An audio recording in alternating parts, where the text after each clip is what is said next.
sea view from the point Himachari.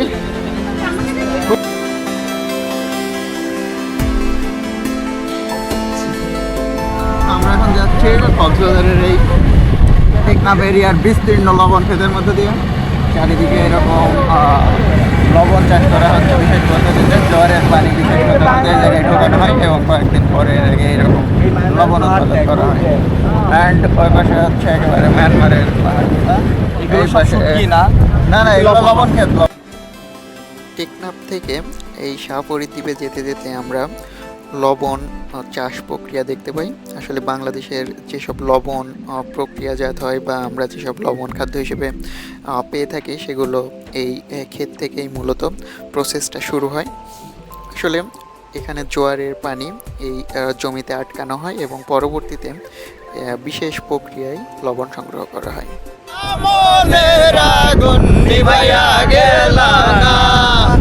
তুমি জ্বালাইয়া গেলা মনের আগুন নিভাইয়া গেলা না।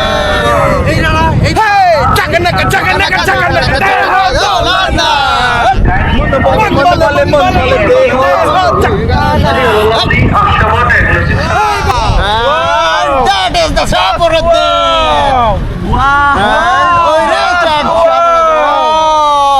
That's the Napnadi. That's Napnadi. গরম গরম বাবা যায়। এটা হচ্ছে শাহপরী দ্বীপ, the southern point of Bangladesh. And এখানে এর পেছনে হচ্ছে নাফ নদী এবং নাফ নদীর ওই পারে হচ্ছে মিয়ানমার।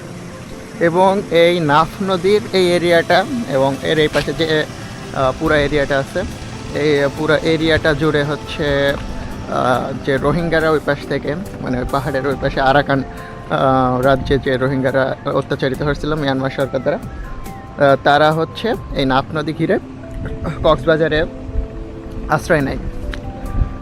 একদম কিন্তু এই নাফ নদীর পানি খুব কম। এটা যখন ভাটার সময়ে এই নদীটা মোটামুটি হেঁটেই তারা হেঁটে এবং কিছুটা সাঁতার কেটে খুব সহজেই পার হয়ে আসতে পারে এবং এর প্রশস্ততাও খুবই কম। হচ্ছে এই নাফ নদীর মাঝখানে একদম মায়ানমার এবং বাংলাদেশ সীমানার মাঝামাঝি অবস্থিত। এটা হচ্ছে that's the last point of Bangladesh, the southern point of Bangladesh. এবং একেবারে যে দেখছেন ওই পাশের এই পুরা পাহাড়ের সারিগুলো হচ্ছে মিয়ানমার। অ্যান্ড অলরেডি এটা পার হইলেই হচ্ছে জাস্ট মিয়ানমার পড়তেছে। এবং এই সাইডে এই নাফ নদী যে প্রবাহিত হয়ে পড়েছে হচ্ছে বঙ্গোপসাগরে। অ্যান্ড এই নাফ নদী ঘিরেই এই জায়গা দিয়ে মূলত আগে হচ্ছে জাহাজগুলো সেন্ট মার্টিনে যেত। এখন বিভিন্ন নৌকা, পণ্যবাহী নৌকা এবং কোস্টগার্ডের নৌকাগুলো হচ্ছে এখানে অবস্থান করে। এবং এই জায়গাটা খুবই অসাধারণ। একেবারে নাফ নদীর পানিও একেবারে নীলচে বর্ণের। এখন আপনারা যে স্থানটি দেখতে পাচ্ছেন সেটি হচ্ছে বাংলাদেশের সর্বদক্ষিণের পয়েন্ট শাহপরী দ্বীপ। এবং এর পরেই রয়েছে হচ্ছে মিয়ানমারের আরাকান রাজ্য। যে পাহাড়গুলো দেখতে পাচ্ছেন আপনারা সেগুলো আরাকান রাজ্যেরই অংশ। এবং এই নাফ নদী মূলত মিয়ানমার এবং বাংলাদেশকে পৃথক করেছে। রোহিঙ্গারা আরাকান রাজ্যে অত্যাচারিত হওয়ার পরে এই নাফ নদী ধরেই বাংলাদেশে প্রবেশ করে আশ্রয় নিয়েছে।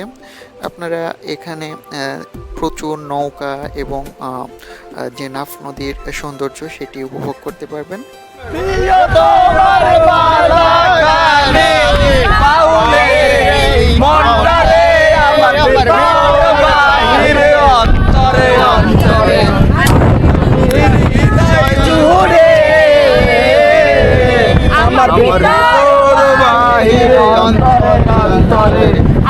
তুমি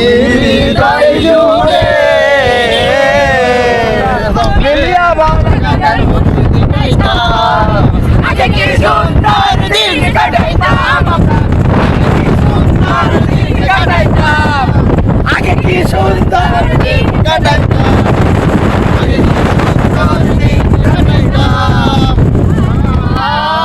ভাই সুন্দরী মেয়ে বসে রয়েছে আমার পাশে বসেছে হলে নাকি কন্ডিশন রয়েছে হল হয়েছে হলে নাকি আর কন্ডিশন রয়েছে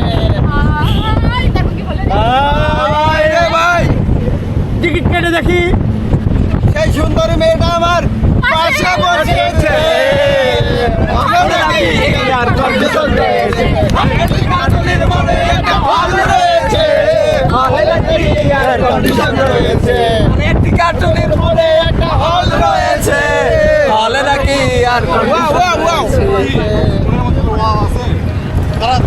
মেরিন ড্রাইভ ভ্রমণের সর্বপ্রথম যে পর্যটন স্পটটি সেটি হচ্ছে হিমছড়ি পাহাড় এবং এখান থেকেই বেশিরভাগ মানুষই তাদের ভ্রমণ শুরু করে। যদিও আমরা প্ল্যান করেছিলাম যে আমরা সর্বশেষে অর্থাৎ বিকেলে এই হিমছড়ি পাহাড়টি ভ্রমণ করব, কারণ আমরা সাপুরি দ্বীপ পর্যন্ত যে প্ল্যান করেছিলাম সেখানে যদি আমরা প্রথমে পাহাড়ে যেতাম তাহলে আমরা প্ল্যানটা সাকসেস করতে পারতাম না। তো যাই হোক, আমরা সেই প্ল্যান অনুযায়ী আবারও মেরিন ড্রাইভ ধরে সাগরের দ্বীপ থেকে চলে আসি হিমছড়ি পাহাড়ে। আমাদের এখন প্রচুর ট্রেকিং করতে হবে। এটা হচ্ছে কৃত্রিম ট্রেকিং, তাই যদি এরকম হাঁপা যাস তাহলে আসল ট্রেকিং করলে কি হবে?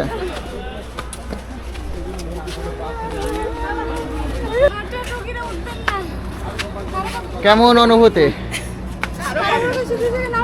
আমার হার্টবিট বেরোয় যাচ্ছে। আমারও খুবই কেমন অনুভূতি আপনার? আমার খুব ভালো লাগছে, আমার কিছুই মনে হচ্ছে না। উপরে উঠতে অনেক এক্সপার্ট বোঝা যাচ্ছে আপনি। Sea view from the point হিমাচড়ি।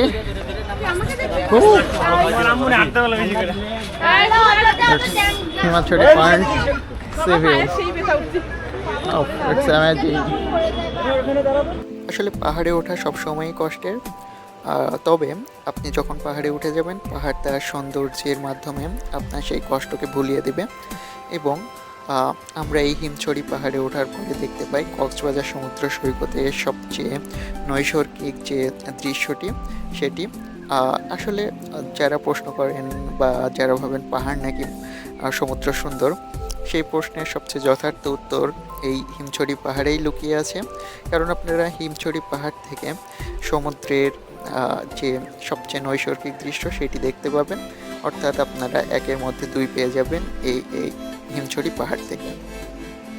আমরা ড্রোনের মাধ্যমে হিমছড়ি পাহাড়ের যে সৌন্দর্য সেটি ধারণ করার চেষ্টা করেছি, সাথে এখানকার পাহাড় থেকে সমুদ্রের যে ভিউটা সেটিও ফ্রেমবন্দি করেছি এখান থেকে। আমরা যেহেতু দিনের শেষ ভাগে হিমছড়ি পাহাড়ে উঠেছিলাম, তাই আমরা বিকেলের সূর্যাস্তের যে মুহূর্তগুলো সেটি খুবই সুন্দরভাবে উপভোগ করতে পেরেছি হিমছড়ি পাহাড়ের চূড়া থেকে। এখানে সব সময়ই এভাবে প্রচুর পর্যটক ভিড় করে থাকে এবং এই পাহাড় আসলে পর্যটকদের এই কষ্টকে একেবারেই নিরাশ করে না, বরং একেবারে দুহাত ভরে তাদের এই কষ্টকে ভুলিয়ে দেয়। আমরা ড্রোন ভয়ের মাধ্যমে নেওয়ার চেষ্টা করেছি মেরিন ড্রাইভ সড়কের সৌন্দর্যের কিছুটা। আসলে এখানকার যে প্রাকৃতিক সৌন্দর্য সেটি ক্যামেরার মাধ্যমে বোঝানো সম্ভব নয়। আমরা ঝর্ণার শব্দ শুনতে পাচ্ছি, তার মানে ঝর্ণা আছে। ইয়ে, হোয়ার ইজ দ্য ঝর্ণা? এ তো কৃত্রিম ঝর্ণা রে।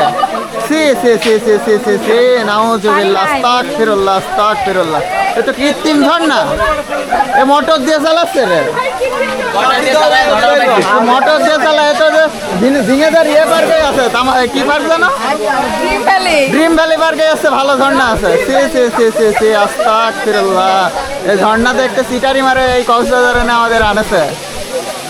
সি সি সি সি সি এটা সম্পূর্ণ ভুয়া ঝর্ণা, মোটর চালায় ঝর্ণা তৈরি করেছে মানুষের ভূগোল বোঝানোর জন্য। এবং আমরা সেই ভূগোল বুঝে এই জায়গায় এসে এই ঝর্ণা দেখতে আইছি। খুব বাজে, কি বলেন জুলফিকার ভাই? খুব বাজে না? ঝিঙেদারের যে ইয়ে পার্কে আছে ভালো ঝর্ণা।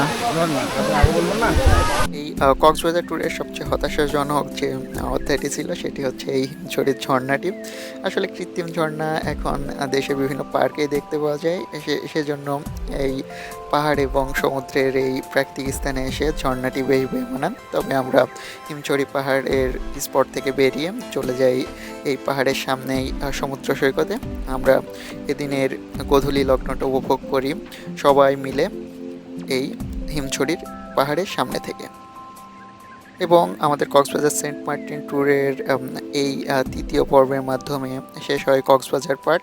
এর পরের পর্বে আসবে আমাদের সেন্ট মার্টিন ভ্রমণের স্মৃতিকথা।